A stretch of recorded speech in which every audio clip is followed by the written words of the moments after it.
All righty. Hello. Let me take that off.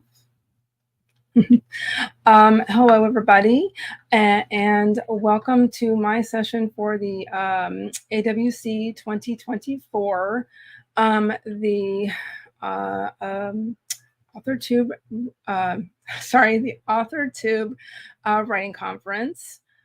And so let's see here. Let me see about if I can get my presentation shared. So one moment. Let's see.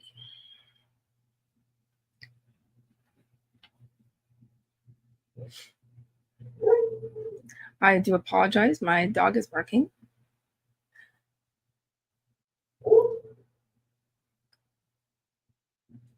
Let's see. I'm so sorry. One moment.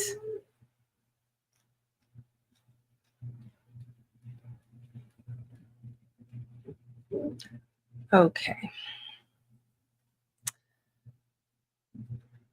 Alrighty.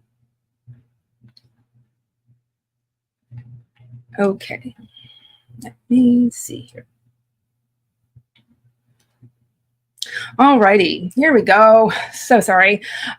So here is my presentation about sensitivity readers and what they really do, or what do they really do. I've had a lot of questions about that over the years, about what they do.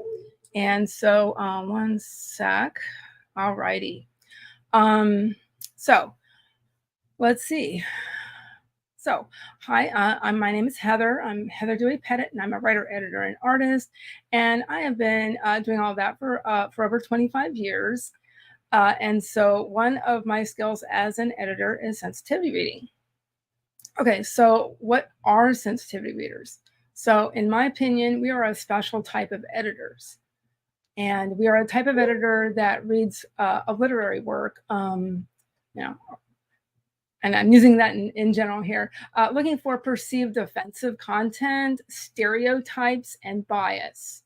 So, and we will create a report, like a lot of other editors do, for an author or a publisher with suggested changes. And so we look specifically for things like racist, sexist, or other similar content.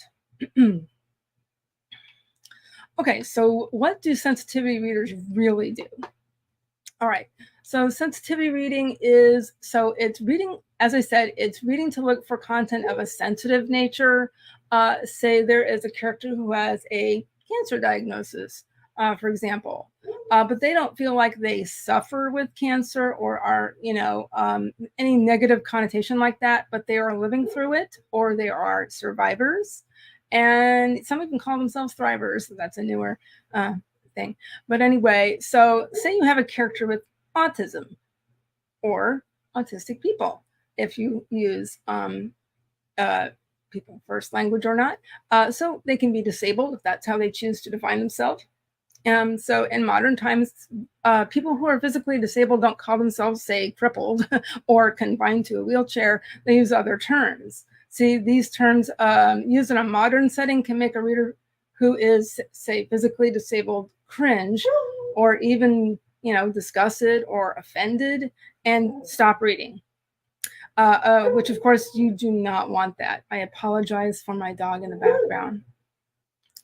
So yeah, so again, this is what a sensitivity reader is looking for: content that you aren't sure may be damaging to a reader. And so again, they will create a report for an author with suggested changes. And again,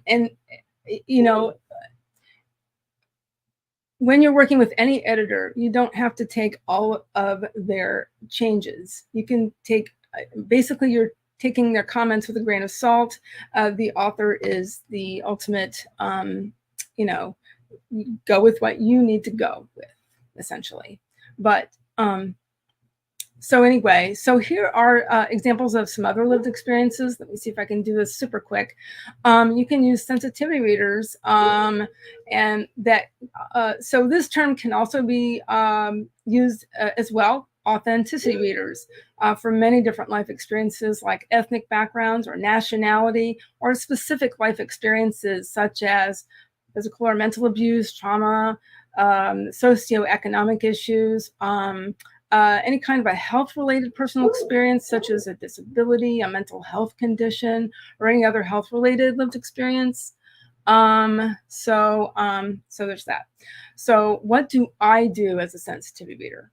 So when I find an example of a negative stereotype or other questionable content that could be perceived as offensive, or stereotypes and things like that, I will create a report um, about all of that, a detailed report.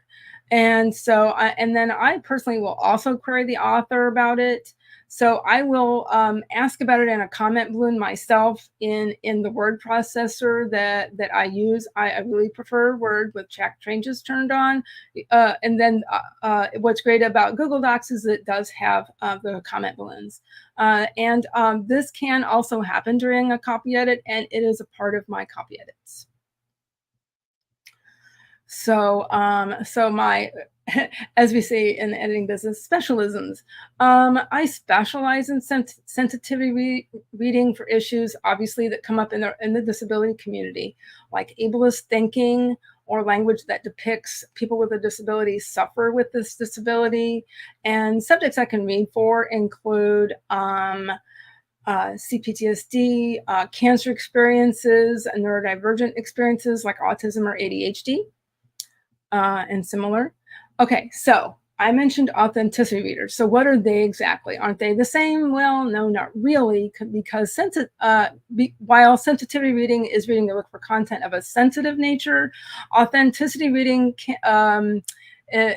essentially it's reading for a certain type of lived experience. So here's an example. My experiences with horses. Some of you know that I grew up with horses. So yes, I will read for experiences that I have some knowledge about or lived through. So experience I can read for includes equestrianism, and I did. Oh, sorry. Whoops. Apologies. So I do have a recent blog post. I talked about it. Like, say you have a fantasy world and you have a character that rides a horse. Having little details like what the saddle looks like, and having the type of saddle used in a certain era if you're using Victorian England, and having a description of something like that would really add an immersive quality to the narrative. So yes, some other experiences I can read for, including being a Gen Xer. I have lived through the 70s, 80s, 90s, and up. Yeah, I'm also a cancer survivor. So that's another thing. So working together. Here we go. Here's some questions that the reader should ask you, and what you should ask your reader. And obviously these are things you need to ask anyway, any editor.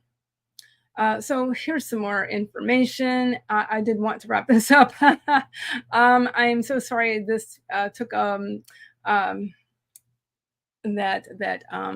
my I don't want to run long, so let's see. What did everybody think of that? And I want to thank you, excuse me, I want to thank Rachel Lee Adams for her moderating. Thank you so much. I do have some things that she put in the chat. Thank you very much for that. I really appreciate it. Yes, and speaking of giveaways, I donated to giveaways, and I'm looking forward to hearing. All right. Well, I'm apparently going to have to go, but there is the closing ceremony, and that is coming up very soon. All righty. So thank you so much, everybody. I hope you have a lovely day, and I'll see you in the chats. All right. Bye, everybody.